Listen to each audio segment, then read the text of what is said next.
भाई और बहनों, हमारे प्यारे कार्यकर्ता,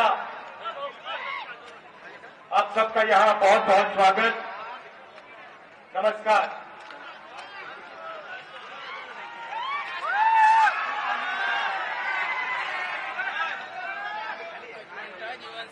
आपकी जो होली है उसके लिए आप सबको बहुत बहुत बधाई।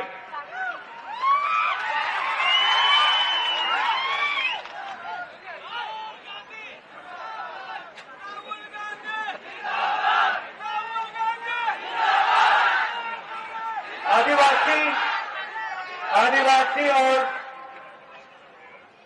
वनवासी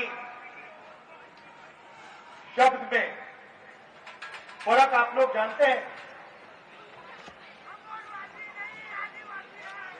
आप आदिवासी हो, वनवासी हो?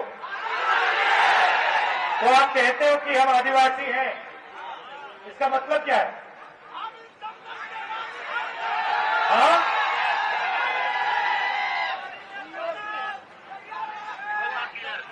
बताइए मतलब क्या है इसका? हम इस देश के मालिक हैं।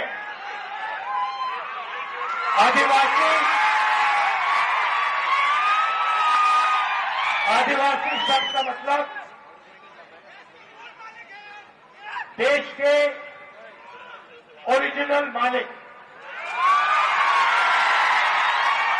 यहां पे जब कोई नहीं था तो आदिवासी हिंदुस्तान में थे। आप ओरिजिनल मालिक हो, मतलब जो जल है, जंगल है, जमीन है, हिंदुस्तान का धन जो है, इसके ओरिजिनल मालिक आप थे। वनवासी का मतलब वो लोग जो जंगल में रहते हैं। वनवासी और आदिवासी में फर्क ये है कि आदिवासी शब्द के साथ जमीन, जल और जंगल का अधिकार जुड़ा हुआ है। वनवासी शब्द में कोई अधिकार नहीं। इसीलिए बीजेपी आपको वनवासी कहती है और हम आपको आदिवासी कहते हैं।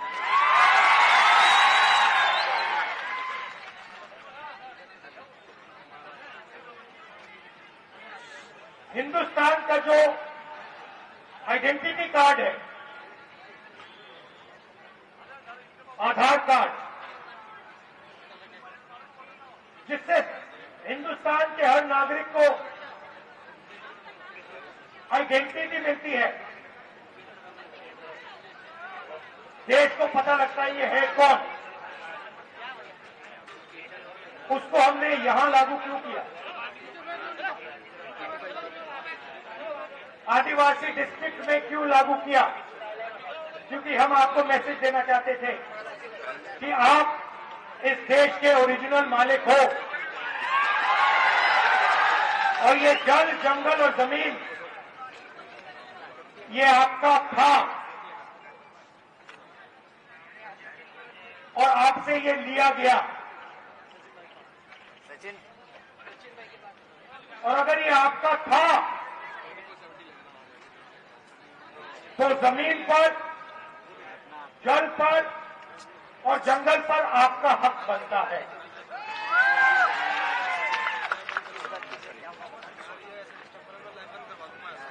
वनवासी का मतलब एक बार हिंदुस्तान में जंगल खत्म हो जाए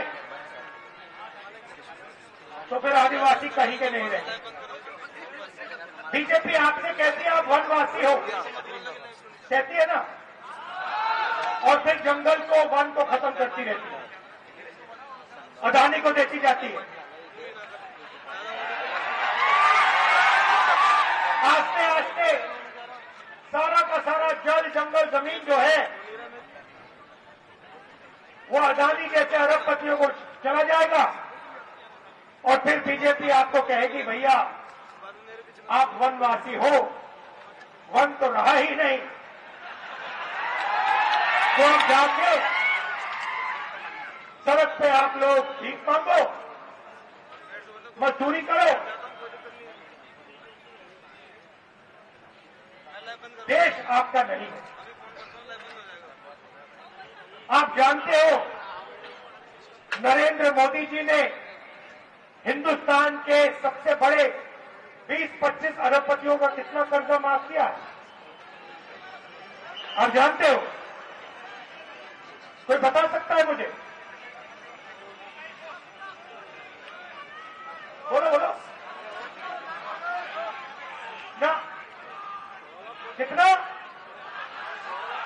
16 लाख करोड़ रुपए अरबपतियों का। अब मुझे बताओ नरेंद्र मोदी ने आदिवासियों को कितना कर्जा माफ किया है? 1 रुपया आपका माफ किया है? आदिवासी किसानों का 1 रुपया माफ किया? मजदूरों का 1 रुपया माफ किया? किसी आदिवासी युवा जिसने कॉलेज के लिए, यूनिवर्सिटी के लिए लोन लिया, उसका कर्जा माफ किया? नहीं। मगर जिनको कर्जा माफी की जरूरत नहीं है उनका 16 लाख करोड़ रुपया उन्होंने माफ किया। 16 लाख करोड़ रुपए इतना बड़ा नंबर है, समझ ही नहीं आता। आपको, हमें समझ नहीं आएगा, अदानी को 1 सेकंड में समझ आ जाएगा 16 लाख करोड़ इतना होता है, मगर नॉर्मल आदमी को नहीं आता। तो मैं आपको समझा देता हूं। नरेंद्र मोदी जी ने 24 साल का मनरेगा का पैसा, इनका कर्जा माफ किया।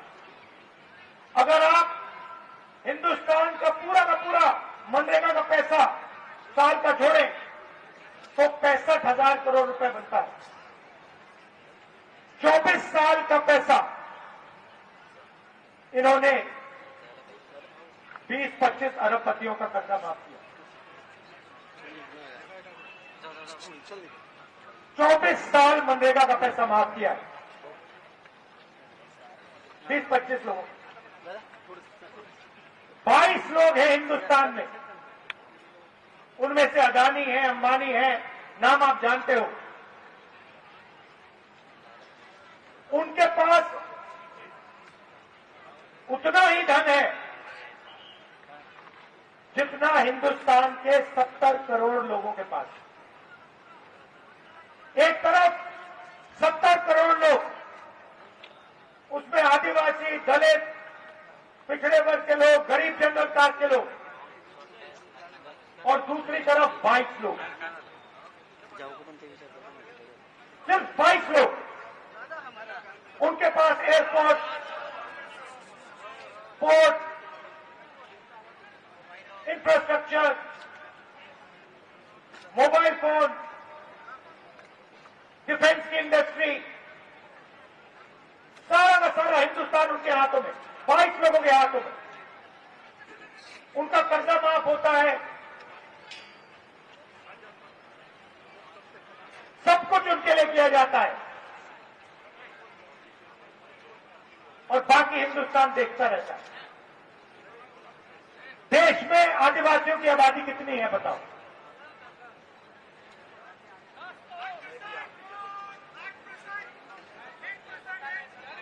कितना? 8%।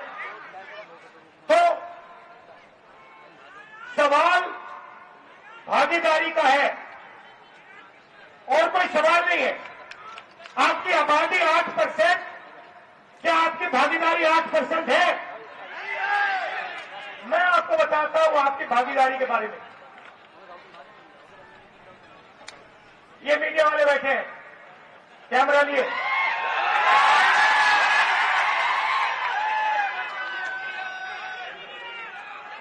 Modi media, Adani media. अच्छा, ये तो है रिपोर्टर, इनकी गलती नहीं है। इंजीनियर के लिए इनको सैलरी से बांध रखा है।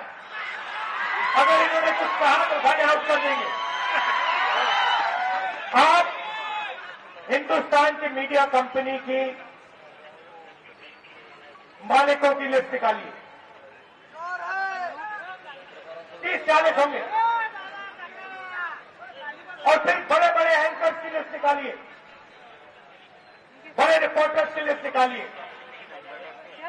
आपने चेहरे देखे हैं, कभी आपने मीडिया में, टीवी पे कोई आदिवासी जर्नलिस्ट देखा है? मीडिया के मालिकों के लिस्ट में कोई आदिवासी है? तो मीडिया में आप नहीं हो। मीडिया में आपकी 0% भागीदारी। एक आदमी नहीं आपका। आपकी जमीन का मुद्दा, जल का मुद्दा, जंगल का मुद्दा मीडिया में आपको नहीं दिख सकता। सोशल मीडिया में बीजेपी के नेता ने आदिवासी युवा के मुंह पे पेशाब किया, आपने देखा होगा। देखा? मैंने देखा। सोशल मीडिया पे आएगा, मीडिया पे नहीं आ सकता।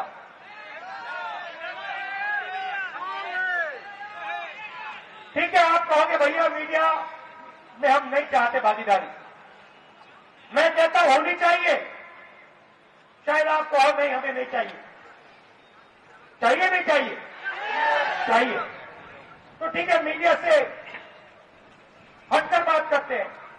हिंदुस्तान की 200 सबसे बड़ी कंपनियों में उनकी मालिकों की लिस्ट निकालो, उनकी सीनियर मैनेजमेंट की लिस्ट निकालो, उसमें आदिवासी कितने? एक नहीं है आपका। ना किसी बड़ी कंपनी में, ना सीनियर मैनेजमेंट में, अदानी की कंपनी में एक नहीं मिलेगा। तो आप मीडिया में नहीं हो, आप हिंदुस्तान की बड़ी कंपनियों में नहीं हो। ठीक है, हिंदुस्तान की सरकार को 90 लोग चलाते हैं, आईएएस अफसर है, हिंदुस्तान का पूरा बजट ये बांटते हैं। स्वास्थ्य में कितना पैसा जाता है, शिक्षा में कितना जाता है, डिफेंस में कितना जाता है, 90 लोग बांटते हैं। दिल्ली में आईएएस अफसर है, 90 में से आदिवासी कितने? बताओ। एक। 90 में से एक आदिवासी है, उसको भी कोने में बैठा रखा है पीछे। और अगर हिंदुस्तान की सरकार बजट में 100 रुपए खर्च करती है तो आदिवासी अफसर 10 पैसे का निर्णय लेता है। आपकी आबादी 8%, आपकी भागीदारी 100 रुपए में से 10 पैसे। आपका ट्राइबल प्लान उठा के ले गए, दलितों का प्लान उठा के ले गए।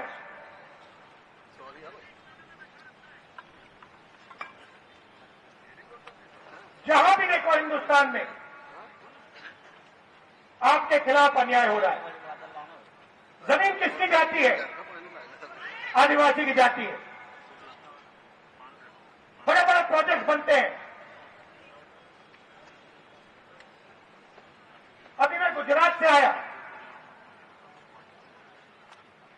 गुजरात की 25% जमीन, पूरे गुजरात की 25% जमीन अक्वायर कर ली।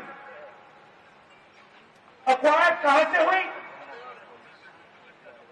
किसकी जमीन अक्वायर हुई? आदिवासियों की, दलितों की, पिछड़ों की।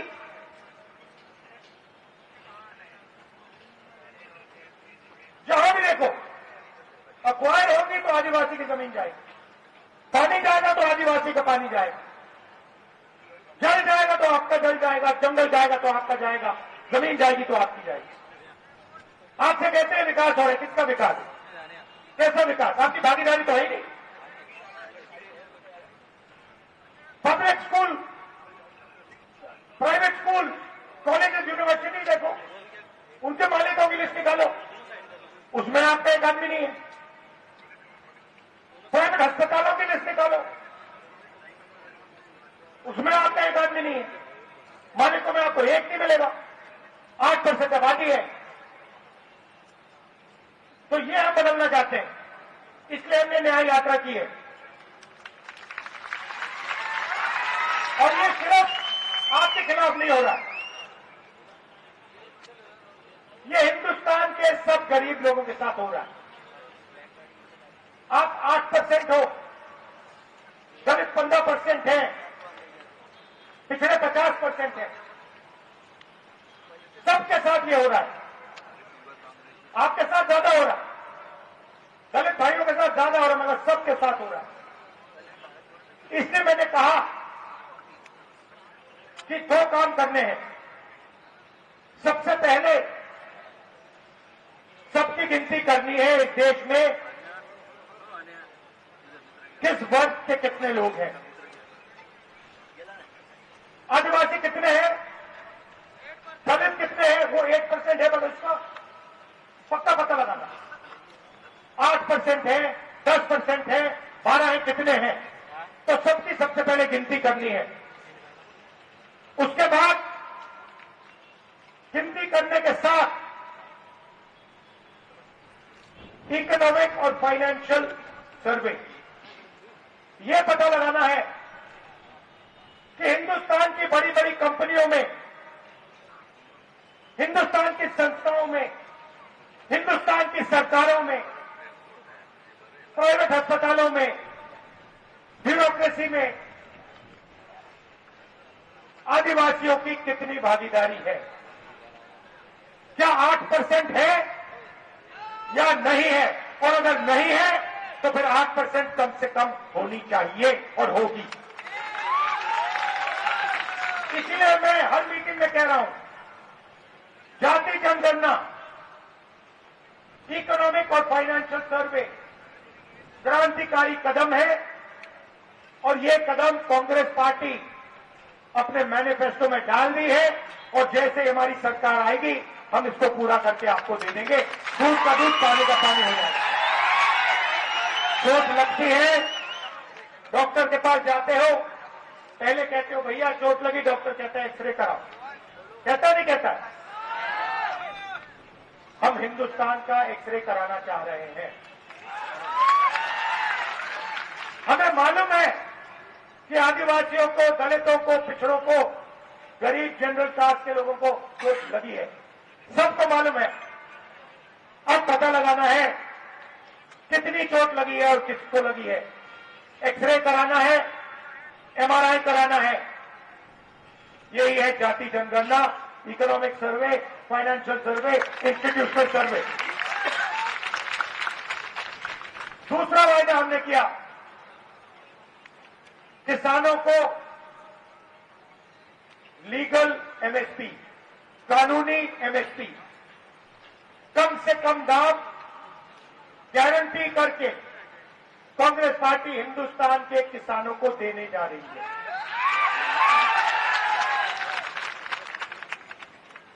और आदिवासियों के लिए हमने 5 चीजें, ऐतिहासिक चीजें अपने बजट में आपके लिए डाली हैं। मैं आज आपको उनके बारे में बताना चाहता हूं। हम फॉरेस्ट राइट एक्ट लाए, बीजेपी ने उसको कमजोर किया और जो आपकी क्लेम्स बनती है, जो आपकी जमीन की क्लेम्स है, उनको पूरा नहीं किया। आपका जमीन का जो हक है वो आपको नहीं दिया। बहुत सारे लोगों की जो क्लेम्स है उनको रिजेक्ट कर दिया। सही? जैसे ही हमारी सरकार आएगी, 1 साल के अंदर आपकी सारी की सारी जो क्लेम्स हैं उनको हम सेटल कर देंगे, जमीन आपके हवाले हो जाएगी। और जो क्लेम्स आपकी रिजेक्ट की गई है, जो गलत तरीके से रिजेक्ट की गई है, उनको रिव्यू करके 6 महीने में हम कार्रवाई आपको दे देंगे। फॉरेस्ट कंजर्वेशन एक्ट है जो, और जो लैंड एक्विजिशन एक्ट किया था, हमने बनाया था जमीनी अधिकरण बिल, उसको इन्होंने कमजोर किया है। उसको हम फिर से मजबूत करेंगे और जो आपके अधिकार है उनकी आप रक्षा कर पाएंगे। जमीन के लिए आपको सही रेट मिलेगा, 4 गुना रेट मिलेगा, और आपका जल, जंगल और जमीन आपके हाथ में, उसका आपका अधिकार बनेगा। तीसरा काम, शायद सबसे ऐतिहासिक काम, जहां भी आदिवासियों की 50% से ज्यादा आबादी है, पूरे हिंदुस्तान में जहां भी आदिवासियों की 50% से ज्यादा आबादी है, उसे हम 6 शेड्यूल में डाल देंगे। मतलब सारे के सारे लोकल जो निर्णय होंगे वो आदिवासी लोग लेंगे और कोई नहीं लेगा। जैसे हमने किसानों के लिए लीगल गारंटी दी है, वैसे ही हम फॉरेस्ट प्रोड्यूस के लिए, जो जंगल में उगता है, उसके लिए लीगल गारंटी आपको दिलवा देंगे। और आखिरी काम, जो पैसा कानून है, उसमें जो विलेज गवर्नमेंट और ऑटोनोमस डिस्ट्रिक्ट सरकार होती है, गवर्नमेंट होती है, उसको हम आपके लिए एस्टैब्लिश करके दिखा देंगे। ये 5 काम हम आपके लिए करने जा रहे हैं। आखिरी बात जो आपने यहां बोली, जो ट्राइबल सब प्लान, दलित सब प्लान की बात है, जो कानून आंध्र में बनाया गया है, जिससे उस पैसे की रक्षा होती है आपके लिए, और वो आपके लिए ही प्रयोग किया जा सकता है। और अगर प्रयोग नहीं होगा, अगले साल भी वो पैसा आपका होगा, वो भी हम दिल्ली में कानून बना देंगे। मगर सबसे बड़ा मुद्दा भागीदारी का है, और हम उसको छोड़ने वाले नहीं। आपकी आबादी 8% है, आपका जल है, आपका जंगल है, आपकी जमीन है, उसकी रक्षा होगी, और जो आपका हक बनता है वो हम आपको दे के दिखाएंगे। आप सब दूर दूर से आए, एक बार फिर मैं आपको होली की बधाई देता हूं। नमस्कार, जय हिंद और धन्यवाद।